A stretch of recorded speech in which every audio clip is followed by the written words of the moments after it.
That's Nick. And that's Joseph. And today we're here to talk about Furiosa, a Mad Max Saga, the 12th film directed by George Miller, the 5th in the Mad Max universe. Warner Brothers is allowing it to premiere at the 2024 Cannes Film Festival on May 15th, right before it will be available in theaters on May 24th, 2024. I know George Miller. He did The Witches of Eastwick. Yes. Happy Feet. And both of those. And Mad Max Fury Road. And Babe, Pig in the City, Lorenzo's Oil, and 3,000 Years of Longing, which we reviewed. And didn't he do like the first Mad Max movie? Yeah, the first three, of course, the first three Mad Max films with Mel Gibson. What is Furiosa, a Mad Max Saga about? The origin story of renegade warrior Furiosa before her encounter and team up with Mad Max. So this is the prequel to the 2015 film. Yes, which I had very high expectations for because I believe I called Fury Road my favorite film of 2015. What's your pull quote for this movie? Well, the film doesn't feel correctly calibrated for the characterization of its eponymous protagonist. No one does punk dystopic spectacle like George Miller, though it feels happenstance as both an origin story and a saga of vengeance. Mine, as a Furiosa origin story, I was left disappointed. This film should have been called Dementus, a Mad Max story. Yeah, it's kind of funny how Fury Road, while Tom Hardy is Max, we gravitate towards Furiosa, and then I feel like that same drift is happening with Hemsworth in this film. This film feels like there were two stories, like it could be two movies that they merged into one 2.5 hour film, because we have the Furiosa origin story. So we meet her as a young girl. She lives in the land of abundance. So in this like apocalyptic desert hellscape, there's this area, it's like a mirage where there's water and vegetables, fruit, greenery. And one day, little Furiosa is somewhere she shouldn't be, and some bad people kidnap her and take her back to their leader with the intention of showing, like, look what we did, and also we found this place of abundance. But as the bad guys are trying to take little Furiosa back to their leader, Furiosa's mom kills all but one. And the one does get back to their base camp, which is led by Chris Hemsworth as Dr. Dementus. And of course he's like, well, where is this place? But then little Furiosa kills the one guy standing, so no one can tell Chris where this place is. So he ends up killing the mom, and he basically adopts Furiosa to raise as his own. I think I probably should have started with the fact that the film's broken up into 5 parts. So the first part is the pole of inaccessibility. So that's the segment where we see the land of abundance and Chris Hemsworth wanting to find it. But he kind of just gives up. And then we see part 2 is lessons from the wasteland. So the wasteland is this area that is basically made up of a trifecta of like centers. So there's like a plant that makes bullets, a refinery that produces gas, and then there's the Citadel, which is where they have water. And then they also grow some vegetation. So Chris Hemsworth character, he wants to basically take over the wasteland. So he's able to take over the gas portion. And then he goes to the Citadel, which seems to be like the most important one. Yeah. And he tells the guy who runs that. Immortan Joe. This one, in this version, played by Lachy Hulme, because, well, this is a prequel, but the man that played him in Fury Road died in 2020. Oh. So Immortan Joe tells Dr. Dementus, like, fine, I'll meet your demands, but I have some of my own, which include, you're going to give me that little girl. So little Furiosa gets passed over to the Citadel. And we're skipping over some things because his first encounter with Immortan Joe, we'll get to it because that's a good scene. Okay. But then like the portion where it's called the stowaway is basically Furiosa.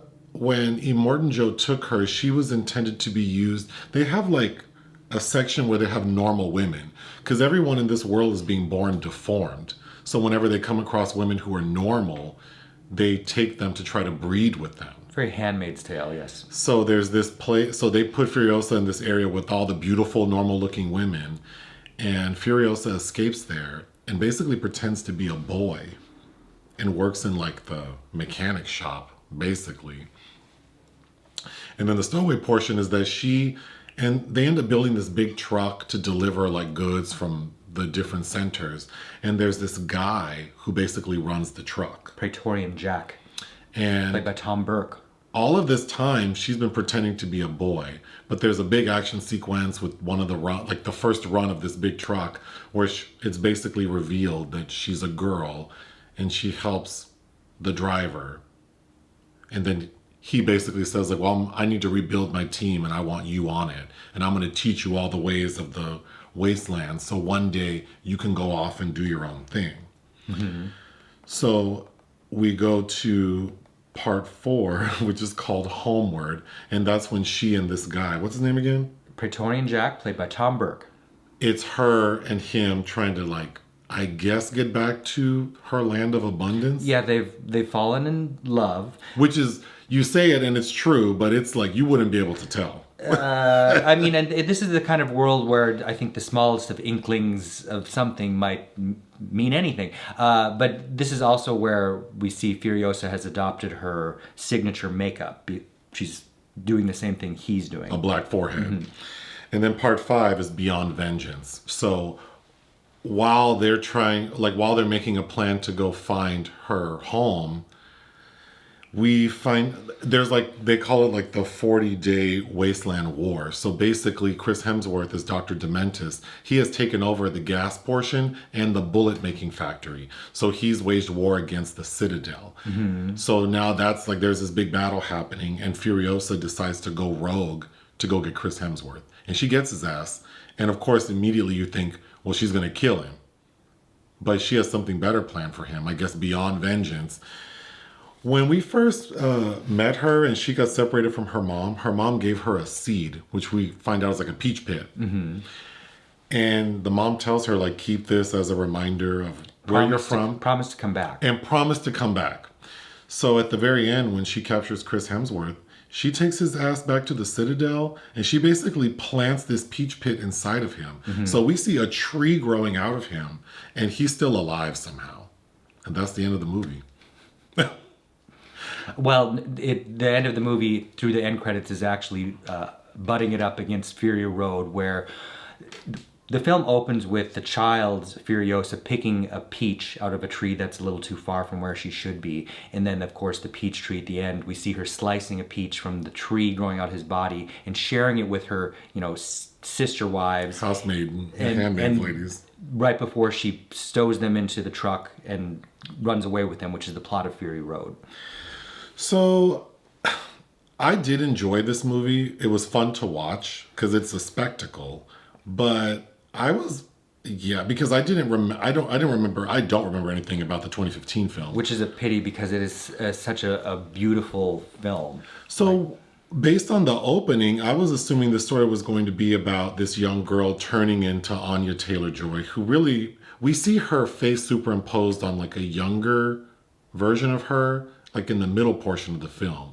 But we really don't get the full effect of Anya Taylor-Joy until the final 45 minutes. Right, and there's not a lot of speaking. And when she does speak, I don't always love it. She doesn't really speak till the 90-minute mark, and then it's not until the very end, after the 2-hour mark, that she kind of starts talking a lot to Chris Hemsworth. But yeah, I think it feels like she's trying real hard to do something. It reminded me a little bit of Linda Hamilton in Terminator 2, where it's you're trying really hard to sound gruff, which I think maybe, I don't know, that was the wrong way to sell it.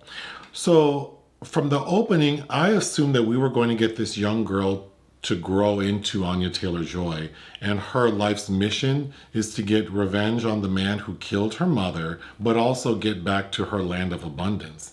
But it's immediately it seems like she's not really worried about either of those things. And it's just her seeing how they live in this land. And then the middle part of the film is her working as a mechanic. I mean, I want to say most of these characters in the Mad Max universe are always kind of inscrutable, but we don't. It's like we don't spend enough time with Furiosa to know like what's she trying to do and when. You're right, because I feel like I understood Chris Hemsworth his character better. Yeah. So it's like she takes the titular character takes the back seat to Dr. Dementus. Mm-hmm. And Hemsworth, I think he's entertaining, but he's also very hammy, and that nose has a lot to do with it. But he's kind of that personification of hurt people, and he can't because in their big confrontation in the end, you know, she's saying, I want my family back. He's like, hey, I'm in the same boat. Mine were taken away from me. I want them back too. It's like, yeah, but you took mine away. And I feel like there are ways to tease that to make it seem a little less superficial than it does. I'm going to go through my notes. There are 2 worst hair nominees in this film. First is Elsa Pataki, who's playing 2 different characters. The second character is like one of Chris Hemsworth's like gang bikers who has like a ripped up face, which I thought looked really cool. Mm-hmm. But the character I'm talking about is in the opening. She's one of the ladies who live in the land of abundance. She's actually accompanying Furiosa's mom to go find her up to a point. And I had this problem with her character in that remake of Carmen. Her hair she has a full set of fresh foil highlights. They got highlights and foil in the wasteland. It's not sun-kissed hair? It didn't make sense to me, just like I thought her hair in Carmen didn't make sense for that character. I found it very distracting for like the brief moment she's on screen. But the other nominee is when we first meet Little Furiosa. She has on like the worst bob wig. It was terrible. It's ugly. Mm-hmm. It was terrible. I don't know. It's almost like I wanted to see more of that kid in the place of abundance because this is an origin story. But where did those people in the place of abundance come from? I agree, and I was confused. Like I don't know where they are, but it's like they can't be that remote because the people who kidnapped Furiosa, they were able to get back to their home base on 1 tank of gas in a dirt bike. Uh-huh. So that can't be thousands of miles, right? Yeah, I can't believe that there, in the years that she was abducted, that there weren't scouts sent out by Dementus to find. I mean, all you got to see is the tree line. They can look through the scope on the rifle, right, and find a tree line somewhere. But I agree with all of that. Also, there's never really any mention. So let me just keep going through my notes because I'll get to it. So when Furiosa's mom, who I thought was beautiful, she reminded me of Gal Gadot. Very striking.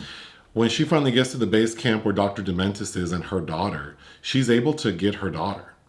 But then the woman who's kind of like watching over her is begging the mom, like, please don't kill me. I'm also a mother. And what does Furiosa's mom do? She spares her. That was mistake number 1. Because then it's that woman who immediately runs and tells. Then when Furiosa and her mom are on the bike trying to escape, the mom realizes like, we're not going to make it. I need to let you go while I hold them off for a bit. So she tells her daughter, take this peach pit, promise to find home, and like, you need to go. Like, go now. Head towards the mountains and the stars, whatever. And so Furiosa rides off, and then she hears her mom shooting the gun. And what does this little stupid girl do? Turn back around to go watch her mom be murdered. Right in front of her eyes, and then get kidnapped by Chris Hemsworth. I was so annoyed when that girl ran back. Yeah. Your mom asked you. Like, her dying wish. Her dying wish was that. You couldn't listen. Kids. Okay, I don't know why Chris Hemsworth needed that prosthetic nose, because in this world, there are people who are deformed. Mm-hmm. So a lot of the characters look like messed up. Like a Fellini film. Right. Mm-hmm. But then Chris Hemsworth looks like Chris Hemsworth with a Bradley Cooper nose. I mean, I don't understand.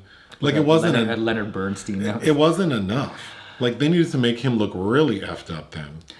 Yeah, I don't know. I didn't mind it. I just felt like he's never really menacing. Not in the way that Immortan Joe is menacing. He wasn't. I agree. But I did enjoy him in this film. But his little costume. He wears this really cool cape that's made out of like a parachute. His little chariot made out of a trio of motorcycles is a lot of fun. It was a really cool visual. And then to punctuate his little outfit, he had like a stuffed teddy bear attached to him, which represented his children who were taken away from him. His dead kids. Like murdered. Okay, so the first time we see him be real crazy is... because there are a lot of random action sequences. The first one is them stopping to get more like gang members.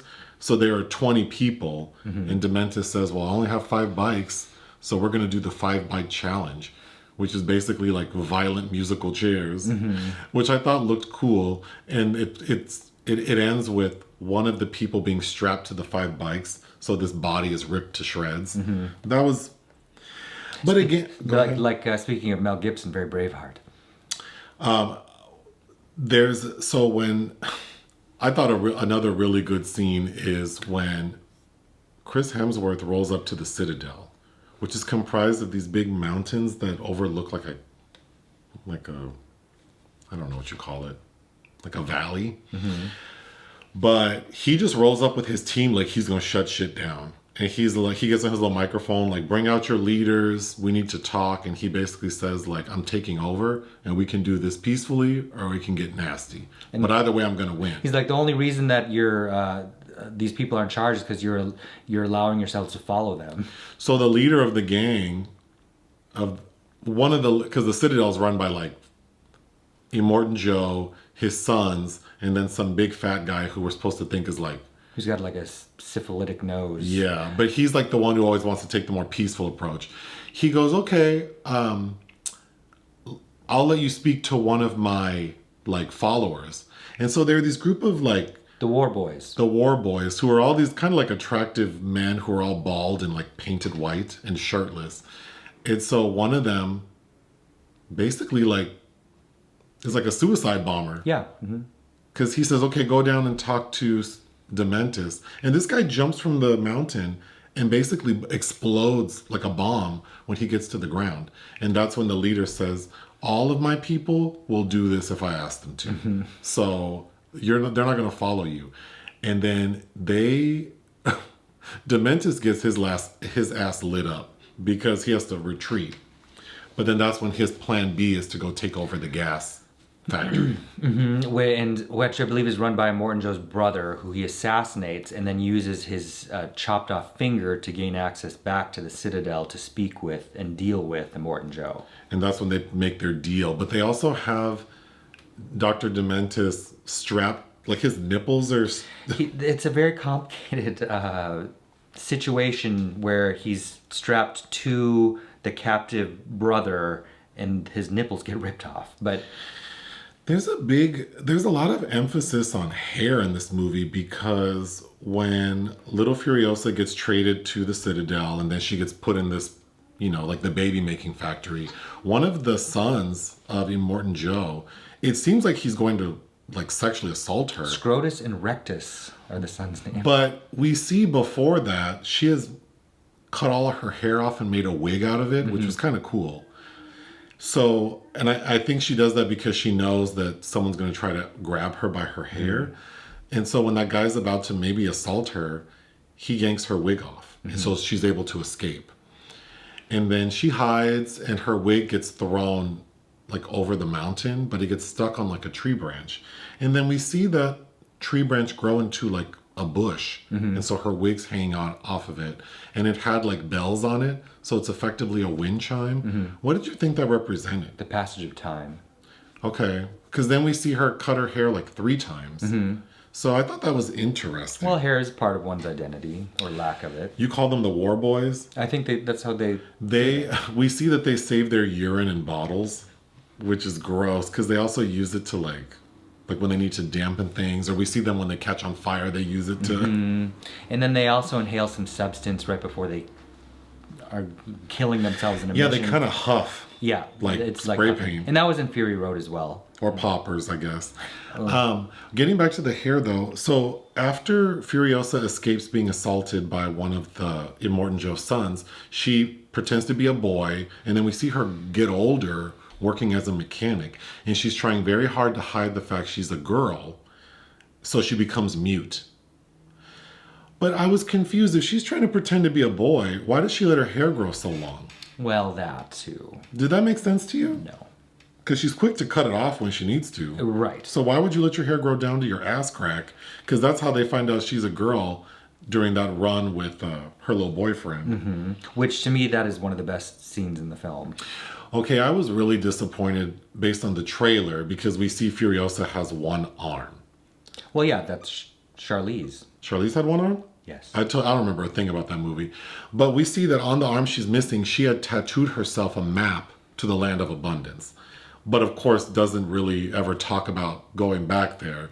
But at a point when she and her little boyfriend are trying to escape Chris Hemsworth, after a really cool battle scene, she gets her arm really badly injured. Mm-hmm. And then Chris Hemsworth is basically hanging her to die. And he specifically says, don't hang her from her good arm, hang her from her bad arm. But then we see that she is able to escape because she basically ripped her arm off. And the symbol of that is the last vestige of her homeland kind of left behind. But I was disappointed that as violent as this movie is, like, I was fully expecting to see her, like, gnaw off her own arm. But we don't see it. We just see her hanging, and then 10 minutes later, she's gone. Because that's the gag, though, when Hemsworth learns that she's left arm. But as the audience, we know that she's going to lose her arm. So I feel like for the audience, I think it would have been kind of a gag to see her, like, what it took for her to rip her arm off. Well, just like we know that there can't possibly be a happy ending because in Fury Road, we know she's still stuck under the tutelage of Immortan Joe, and he's really no better for her.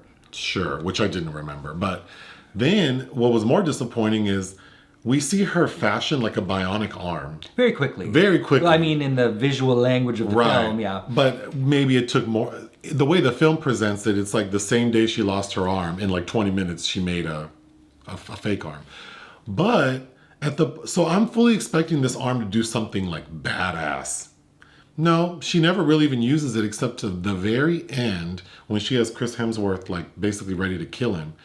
She has like, when you start your lawnmower, mm-hmm. she starts her arm up and it sounds like a chainsaw. Well, it sounds more like a lawnmower. It's not that loud. But I'm thinking, ooh, what is she going to do? Like a bone crusher? What does she do with that little arm? She cuts the chains off the teddy bear on Chris Hemsworth. That was so weak. Don't you think? It didn't bother me, but they went through all this to give her this bionic arm, and this lady even starts the shit up. And all it does is cut off the teddy bear. She uses it a little bit. No, she doesn't. She hits him once with her arm. But she had a bionic arm. They even make it a point to show it like grasping things. Mm-hmm. I was expecting her to like gouge out some eyes, crush a skull. No. Literally cut off a teddy bear. And then she cuts her hair again. And then she cuts all her hair off. And gets a car. I don't have anything to say about this movie. Or anything else. I mean, Junkie XL Tom Holkenberg returns to do the score for this, which I did really like. Simon Dugan is the DP this time around. I think it looks fantastic. I think Miller is that's him working in his best realm as a visual action filmmaker. I think that's where he works the best. Yeah, I mean, even though I had a lot of gripes about the film, it was enthralling and gripping. I just don't know that it needs to. It doesn't feel like it's about Furiosa. It feels like it's about the wasteland. It feels like it's about the wasteland. Yeah. And I know there's supposedly 2 sequels going forward, but even when they first announced this, it's like, oh, I want to see more Charlize Theron as Furiosa. I mean, Anya Taylor-Joy is fine. I just don't think this film really does her any favors. No. What would you give Furiosa a Mad Max And you Saga? got really mad about Tom Burke. Okay. From The Souvenir, Joanna Hogg's film. You didn't really care for him. We didn't really talk about him. The boyfriend? Mm-hmm. Well, I think that the romance was, like, there is no designation that they're a couple until it's like they're just leaving together. I didn't see any affection between them. They don't kiss or touch. Not until they're about to die. Then I didn't understand his appearance because he looks normal, but kind of like, I don't know. I guess I was expecting a more rugged man. Well, it was supposed to be Yahya Abdul-Mateen. Oh, yeah. I mean, to be honest, when I thought he was a little dumpy and he looked too normal. Mm-hmm. I either wanted like a stud who maybe had like a deformed face, or like an attractive normal man. But yeah, this guy was just like I don't know. He'd be like any guy you see buying cigarettes at 7-Eleven. I don't know. What would you give this movie? 3.5.